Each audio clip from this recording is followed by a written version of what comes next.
Y quisiera en esta mañana compartir un texto que está ahí en Lucas, el capítulo 14 de Lucas, de los versículos 25 al 27. Lucas 14, pasaje muy conocido, ¿no es cierto?, que nosotros leemos, siempre que leemos los evangelios pasamos por estos pasajes, ¿no?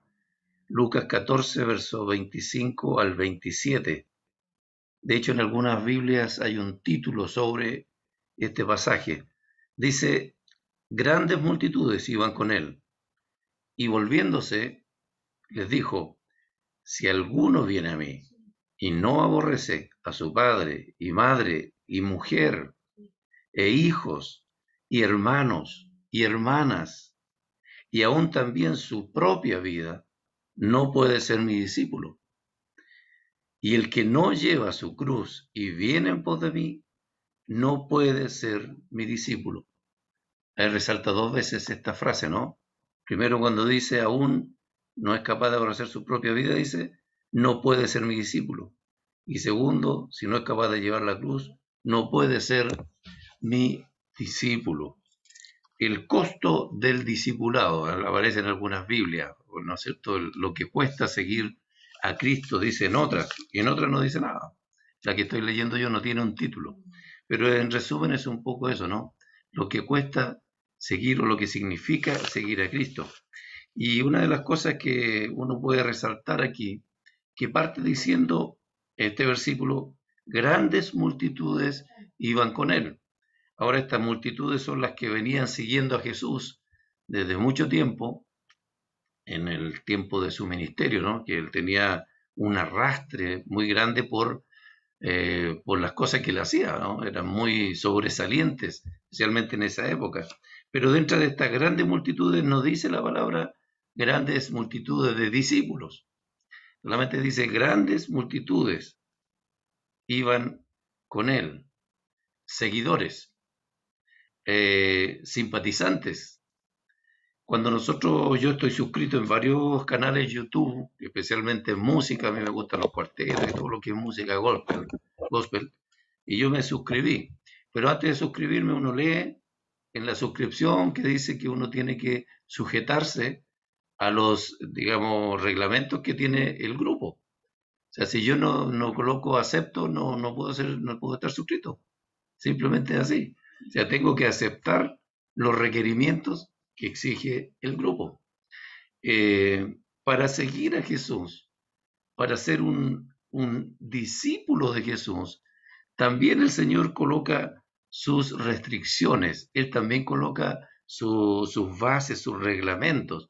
Y hay dos cosas fundamentales que son justamente las que resaltan en este versículo para ser un discípulo, las condiciones que pone el Señor. Una es, dice, aborrecer, complicado. Y después el segundo principio que dice es llevar la cruz.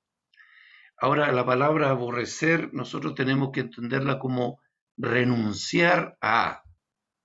Entonces, si nosotros leemos la Escritura, ¿no es cierto?, nos damos cuenta que dice: si alguno no es capaz de renunciar a, ¿cierto?, su padre, su madre, su mujer, todas las personas importantes, todas las personas que marcan nuestra vida, ¿ya? Que son parte de nuestra vida, si yo no soy capaz de renunciar, luego vamos a ver un poco esto más, no soy digno de ser un discípulo. Y luego dice: si no soy capaz de cargar o llevar la cruz, y lo hemos visto en estudios del libro de Marcos, que llevar la cruz significaba estar dispuestos a morir. O sea, llevar la cruz significaba tener la disposición de morir por causa de Cristo. Dos cosas importantes: renunciar o aborrecer, o llevar la cruz. Ahora esto fue como yo me imagino la situación: las grandes multitudes van avanzando, Jesús va adelante, y en un momento Jesús se da vuelta y los confronta. Ustedes que me están siguiendo, ustedes que son mis seguidores ahora, no son aún discípulos, solamente me siguen. Ustedes tienen que hacer esto, y los enfrenta. Hay otra porción de la palabra que dice que muchos, después dice, le dejaron. porque los requerimientos de Jesús no eran fáciles para ellos, no eran fáciles de poder cumplir. Discípulo de Jesús. ¿Existen hoy en día realmente discípulos, seguidores de Jesús? O sea, más que un seguidor, como digo, es un discípulo. Cuando el Señor Jesús, ¿no es cierto?, estuvo en la tierra, hubieron muchos dentro de estas multitudes que le seguían y habían varias situaciones por las cuales ellos seguían a Jesús. Unos, por ejemplo, porque tenían una necesidad, porque había una enfermedad, porque había una situación de liberación que necesitaban de él, un beneficio, y por eso le seguían. Habían otros que quizás por curiosidad, quizás por confirmar ellos mismos lo que se decía de Jesús, a ver si realmente era verdad lo que él hacía, a ver si los milagros que hacía Jesús eran ciertos. Y por último, estaban también aquellos que sí buscaban a Jesús con mucha sinceridad, sí buscaban a Jesús porque había una necesidad en su corazón, porque había una necesidad espiritual en su vida y necesitaban respuestas. Ellos buscaban a Jesús también, dentro de estas multitudes. Pero ser seguidor no significaba ser un discípulo de Jesús. Y yo lo veo también en este aspecto. Ser simpatizante de algo es una cosa, pero ser parte de la barra es otra cosa. O sea, si lo aplicamos nosotros al fútbol, ¿no? En el fútbol yo puedo ser simpatizante, yo soy simpatizante de un equipo, pero eso no significa que yo soy de las barras del equipo, porque la barra es la que paga cuotas, lo más probable, la que tiene reuniones, la que se juntan para aprender los cánticos, lo que van a decir en el estadio, dónde van a llegar, todo ese montón de cosas. Ese es el parte de la barra. O sea, ellos están metidos, ¿no? A full con el equipo, con su equipo. Yo como simpatizante de afuerita nomás, no tengo mayores responsabilidades. El ser un discípulo de Jesús significa esto, ¿no? Meterse en la barra y ser parte de esta barra de Jesús. En el Antiguo Testamento se encuentran ya ciertas ideas acerca de lo que es un discípulo. Ya de hecho lo habían, ¿no? Con los profetas. En Isaías, por ejemplo, capítulo 8, verso 16, dice, Isaías dice, ata el testimonio, sella la ley entre mis discípulos. O sea, Isaías reconocía, ¿no es cierto?, da a entender aquí que él tenía sus discípulos. No solamente eran seguidores, sino eran sus discípulos, entendiendo que los profetas, unos como Isaías, Ezequiel, un montón de Jeremías, tenían discípulos. El profeta en este caso era el maestro, el que enseñaba, y el discípulo era el enseñable. Muchas veces aquí también hablamos de esto, de saber ser o de estar dispuestos a ser enseñables por Dios, que a veces nos cuesta, porque tenemos nuestra forma de ver las cosas, porque tenemos nuestra forma de entender las cosas y de hacerlas. Pero cuando hay un maestro y yo me hago discípulo, yo acepto a ese maestro con sus enseñanzas y acepto todo lo que él me va a enseñar. Yo creo lo que él me va a enseñar, por eso me hago su discípulo. Y hay un caso muy especial que es el caso de Elías y Eliseo, que alguna vez también lo tocamos. Elías fue, de hecho, uno de los más grandes profetas de Dios, no solo del Antiguo Testamento, sino de todo el tiempo, ¿no? Del pueblo de Israel. Elías fue un poderoso profeta usado por Dios, quien hizo muchos milagros, hizo muchas maravillas, cosas poderosas que para muchos eran incomprensibles, pero Dios lo usaba ya en el tiempo y por eso él fue conocido, ¿no? Muy conocido. Ahora Eliseo era su discípulo, Eliseo era el sucesor de este gran profeta. Y ahí en el libro de Primero de Reyes, el primer libro de Reyes, en el capítulo 19, y el verso 19 al 21, lo voy a leer, dice la palabra, Primero Reyes 19 del 19 al 21. Partiendo él de allí, hablando de Elías, ¿no? En camino, partiendo Elías de allí, halló a Eliseo, hijo de Safat, que araba con 12 yuntas delante de sí, 12 yuntas de bueyes, ¿no? Y él tenía la última. Y pasando Elías por delante de él, echó sobre él su manto. Entonces, dejando él, Eliseo, el que estaba trabajando, dejando en los bueyes, vino corriendo en pos de Elías y dijo: Te ruego que me dejes besar a mi madre, a mi padre, y luego te seguiré. Y él le dijo, Elías le dice: Bien, Eliseo, ve a lo que tienes que hacer y vuelve. Haz lo que tienes que hacer y vuelve. Encontramos este momento preciso en que Elías es enviado por Dios. Esta es una misión, una tarea que Dios le da, de hecho, a Elías para buscar una persona que sea su sucesor. Y Elías lo encuentra en este joven Eliseo que trabajaba haciendo lo suyo. Él tenía sus padres, tenía su campo y tenía que cuidar de esto. Por lo tanto, él está en su tarea habitual, haciendo el trabajo en el campo con sus bueyes, arando la tierra para poder sembrarla, ¿no es cierto?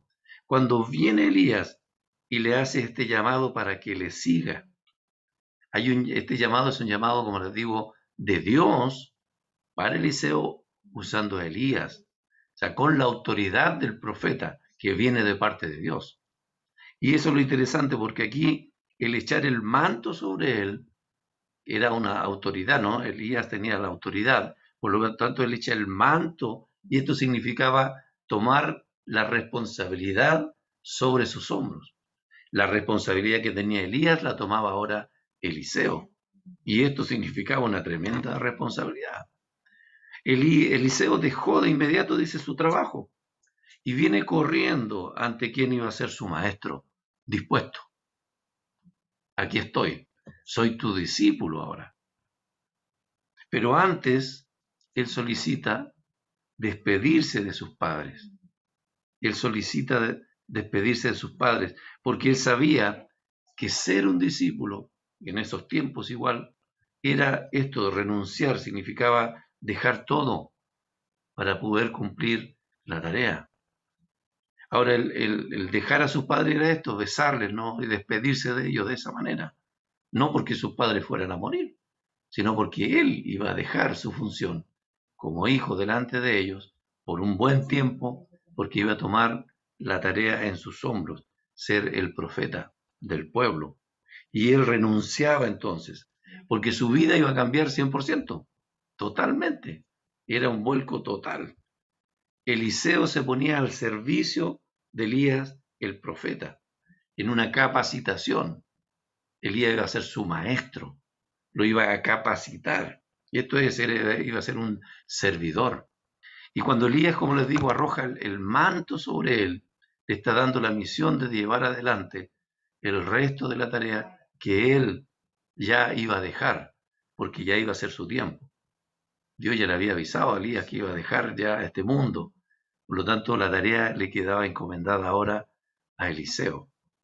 Una tremenda responsabilidad, una gran elección. O sea, no era cualquier persona a la que Dios iba a usar para llevar el mensaje. Era una gran responsabilidad, una gran tarea, porque además Eliseo tenía que tener el coraje, la valentía, y era un desafío para él, porque él tenía que declarar verdades, las verdades de Dios y los juicios de Dios al pueblo. Y esto no era tarea fácil, porque tenía que declarar las verdades, o sea, si el pueblo estaba mal, Eliseo tenía que decir, el pueblo está mal, está pecando en esto, y tienen que dejar esto. Era una gran tarea y una gran responsabilidad, porque también tenía que hablar de los juicios de Dios. O sea, y a nadie le gustaba en ese tiempo que un profeta hablara juicios contra ellos. ¿Cuántos profetas fueron muertos, perseguidos, por causa de decir estas verdades y estos juicios? Porque aquí él representaba, Eliseo iba a representar, como lo hacía Elías, iba a representar la religión de Jehová, iba a representar, iba a ir en el nombre de Jehová, y se enfrentaba de una manera total contra el culto que en ese tiempo existía, que era a Baal, al dios Baal. O sea, era una tarea muy desafiante, muy compleja. Eliseo podría haber dicho, no, señor, yo estoy bien, yo estoy cuidando a mis padres, tengo a cargo el campo, tengo mi responsabilidad, por lo tanto, no, yo no voy a hacer eso. O sea, mira, señor, ¿cómo voy a dejar de lado? Ellos son importantes para mí, yo los amo, ¿cómo voy a dejar a mis padres solos? Porque en ningún momento habla de que Eliseo tuviera esposa o hijos, nada, o sea, él estaba cumpliendo una función como hijo y ayudaba y aportaba mucho a sus padres. Pero había una tarea que hacer y Eliseo la asumió. Y habían dos cosas importantes que él tenía que hacer. Primero, mostrar la autoridad del profeta, de él como profeta ante el pueblo. Y segundo, presentar al verdadero Dios viviente. Estas eran las dos cosas fundamentales que tenía que cumplir Eliseo. Y esta lucha contra la corriente, porque él tenía que luchar contra la corriente, y yo creo que nosotros lo asumimos, lo podemos ver hoy en día igual. O sea, el que es discípulo de Jesús tiene que enfrentar desafíos contrarios. O sea, nuestra tarea como hijos de Dios, como discípulos de Jesús, va a ser esta también. Y vamos a tener que enfrentar la reacción de un pueblo que también está apartado. Un pueblo que está totalmente llevado a sus ideas, a sus ideales y dejando de lado a Dios. Por lo tanto, nuestros principios, que son los que nosotros queremos mostrar, van a chocar contra los principios de muchas personas que están a nuestro alrededor. Y al final es como la misma tarea, la misma función, son los mismos desafíos, es el mismo rechazo que vamos a vivir en momentos por presentar el verdadero evangelio, por presentar la verdadera manera de vivir para vivir gratos delante de Dios. Eliseo asumió, asimiló el ser un discípulo y Dios de hecho lo usó en gran manera, ¿no? Dios lo usó de muy gran manera. No vamos a analizar la vida completa de Eliseo hoy, sino ver este ejemplo, ¿no? Porque la tarea nuestra también es similar, como les decía. Él, como tenía que mostrar al verdadero Dios viviente, nosotros dice la palabra en el Nuevo Testamento, que tenemos que mostrar las virtudes de aquel que nos llamó de las tinieblas a su luz admirable. Esa es nuestra tarea, mostrar las virtudes, el poder, la autoridad de Jesús, mostrar quién es Jesús a aquellos que necesitan, a aquellos que están sin Dios en el mundo. Y no es fácil. Y bueno, es preguntarse, ¿no es cierto? ¿Soy verdaderamente yo un discípulo de Jesús? Estoy sintiendo esta presión en momentos por el hecho de demostrar que amo a Dios y quiero hablar las cosas que corresponden. Estoy sintiendo ese rechazo cuando hablo del Evangelio. Cuando el Señor, si nosotros lo vemos desde el punto de vista espiritual, ¿no? Cuando el Señor deja caer su manto de amor sobre nuestra vida y nos cubre nuestro pecado, cubre toda nuestra vida y nos limpia. En ese momento Él también nos da poder, por supuesto, nos da autoridad, pero también nos da esta tarea y nos da esta responsabilidad, nos da este trabajo a realizar. A muchos también el Señor se lo dio antes que nosotros, esta misma tarea, en tiempos pasados. A muchos que costó la vida, ¿no? Y eso lo entendemos. Cuando leemos la historia de la iglesia, cuando leemos el libro de los Hechos, vemos cómo sufrieron, cuánto sufrieron los discípulos de Jesús por llevar el mensaje del Evangelio. En Mateo 28, 19 hay una, ¿cómo se puede decir? Una solicitud. Vamos a leerlo. Pero también hay una demanda y hay algo implícito ahí que es importante de ser discípulos. Mateo 28, verso 19, que es uno de los últimos capítulos de Mateo, justamente, 28, verso 19, aquí, el último capítulo. Dice, y este es el gran mandato, no por tanto id. ¿Y quiénes son? Por tanto, id, ¿quiénes? Nosotros, o sea, yo, tú, ¿no es cierto? Nosotros. Por tanto, id ustedes, nosotros, los discípulos. Y dicen los discípulos, y hagan discípulos a todas las naciones, bautizándolos en el nombre del Padre, del Hijo y del Espíritu Santo. Y la tarea, así como la hacía Elías, la tarea nuestra también es enseñar, dice, que guarden todas las cosas que les he mandado. Y he aquí la promesa, estoy con ustedes todos los días hasta el fin del mundo. Nosotros somos aquellos llamados con la autoridad justamente del Señor para llevar este mensaje, para declarar la verdad, a declarar el juicio de Dios sobre el pecado, que a veces, como les digo, nos provoca situaciones quizás complejas. Declarar un juicio de Dios sobre un pecado, o declarar el pecado de alguien, o en alguna situación, nos va a llevar a nosotros a tener ciertos problemas, ciertas situaciones contrarias, que no son las deseadas, ¿no? El juicio de Dios dice que la paga del pecado es muerte. Y eso no es algo que nosotros hayamos inventado, eso es porque Dios lo declara. La paga del pecado es muerte. Y nosotros estamos continuando la misión de Jesús para anunciar esto. Pero también, así como se declara juicio sobre la maldad, sobre el pecado, gracias a Dios tenemos también nosotros la misión de declarar también la esperanza de reconciliación y de salvación. Mire qué bien. O sea, por un lado, claro, declaramos esto está mal, esto es pecado, y el pecado es muerte. La consecuencia es muerte. Pero por otro lado, también nosotros declaramos que hay una esperanza de reconciliación con Dios a través de Jesús. Y ese es nuestro mensaje. Si te reconcilias con Dios a través de Jesús, recibes a Jesús y Él te perdona tus pecados, tú tienes salvación. Ya no hay juicio sobre ti, el juicio del pecado, ¿no? De la condenación. Tú ahora eres hijo de Dios. Eso declaramos nosotros en nuestro mensaje. Ahora lo importante también es, ¿estamos dispuestos a aceptar los requerimientos para ser un discípulo? Uno de esos requerimientos es ser capacitado. ¿Me estoy capacitando mi vida a través de la palabra, a través de la oración? El Espíritu Santo hoy en día es nuestro maestro, sí dice la palabra. Él es nuestro consolador. El Espíritu Santo, el que dice la palabra, nos lleva a toda verdad. Y eso es porque Él es Dios, el Espíritu Santo es Dios y Él mismo nos capacita. Pero nosotros quizás podríamos decir, como lo dijo un discípulo ahí en Mateo 8, 21 y 22, cuando el Señor está haciendo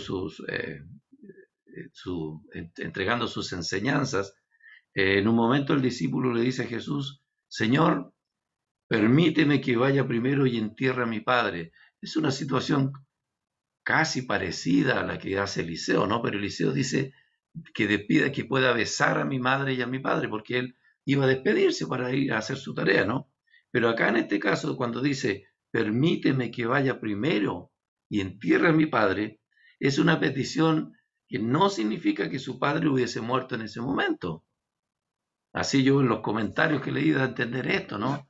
Que no es porque ya su papá murió y va a ir a enterrarlo, sino que es como una petición de que esperemos, Señor, espera a que muera mi papá, mi mamá primero, y ahí yo te voy a seguir.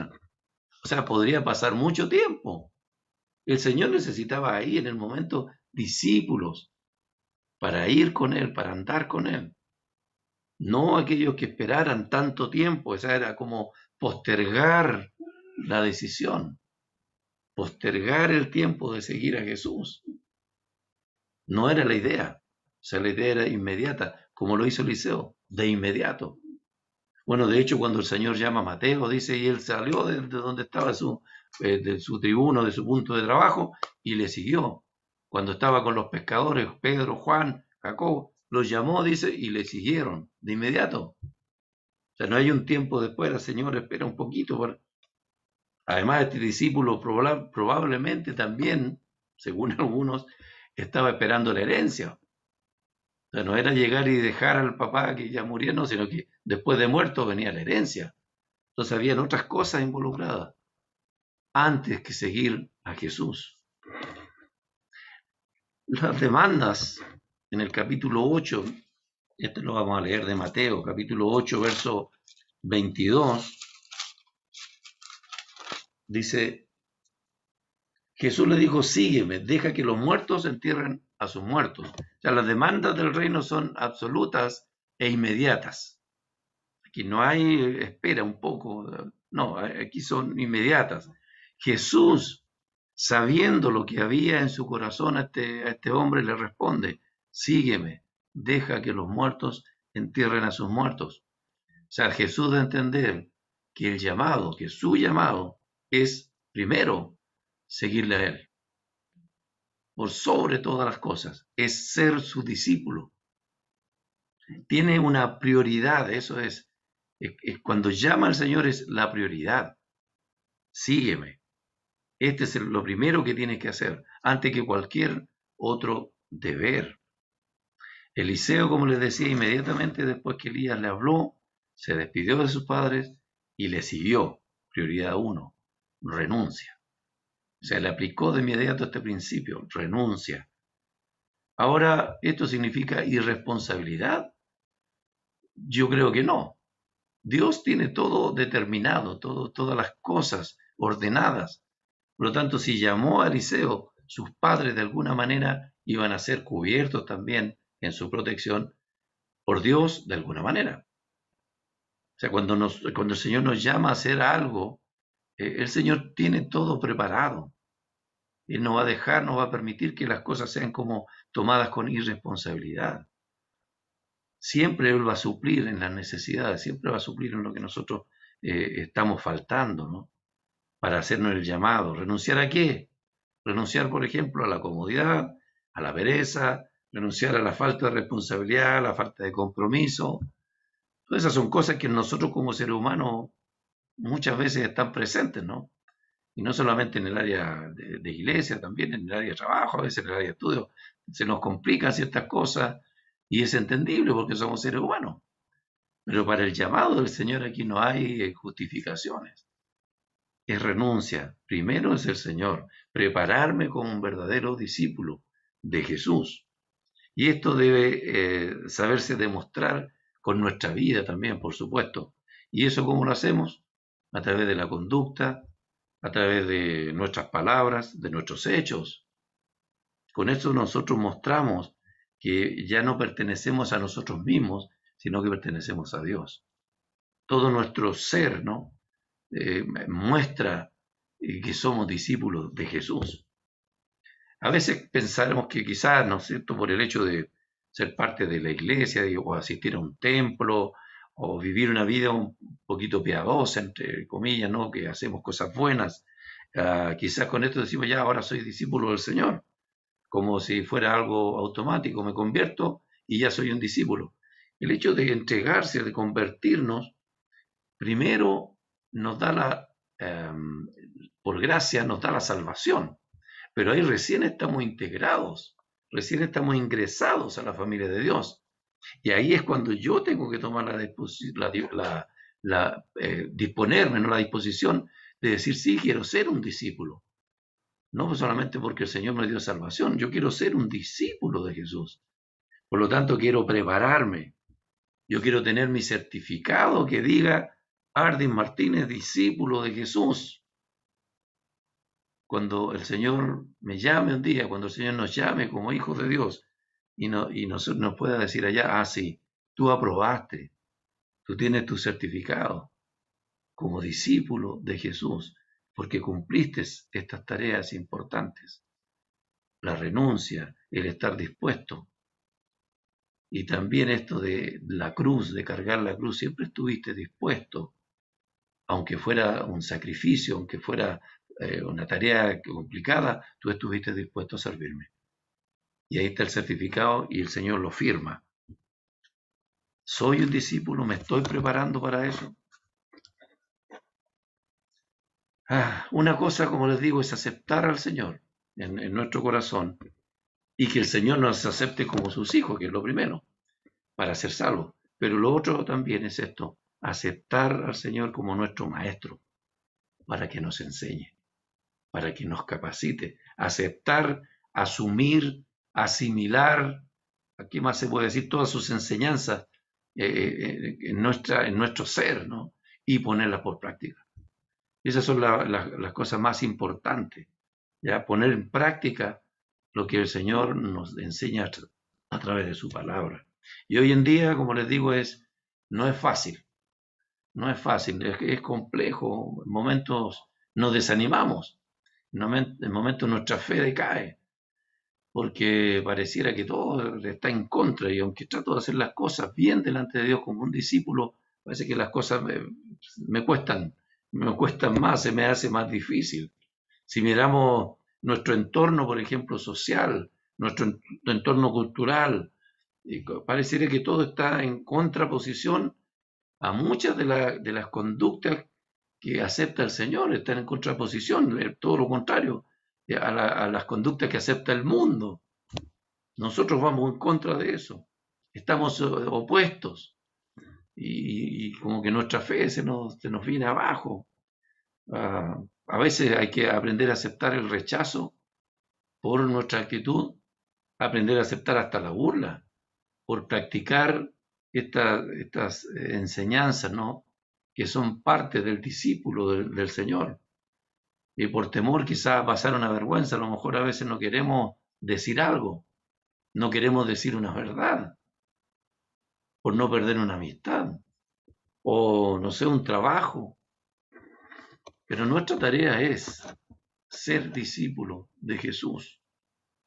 Una vez escuché una forma de explicar esto en que hablaba de que yo tengo una profesión, hay una persona que es secretaria, otro es abogado, pero somos todos discípulos de Jesús, disfrazados de abogado, de secretaria, de obrero, de profesora, pero nuestra función principal es ser un discípulo.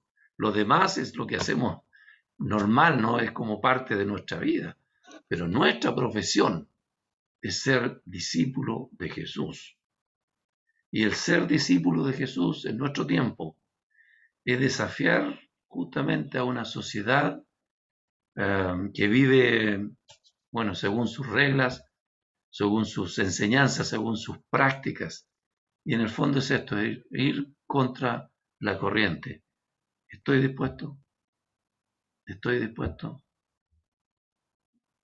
Ninguna persona o cosa tiene prioridad sobre el Señor Jesús. A Él nos debemos, de Él somos, a Él pertenecemos. Por lo tanto, todo lo que hagamos pensando en esto. Primero, agradar al Señor, porque a Él amamos y Él nos dio todo. Les invito a tener un momento de oración.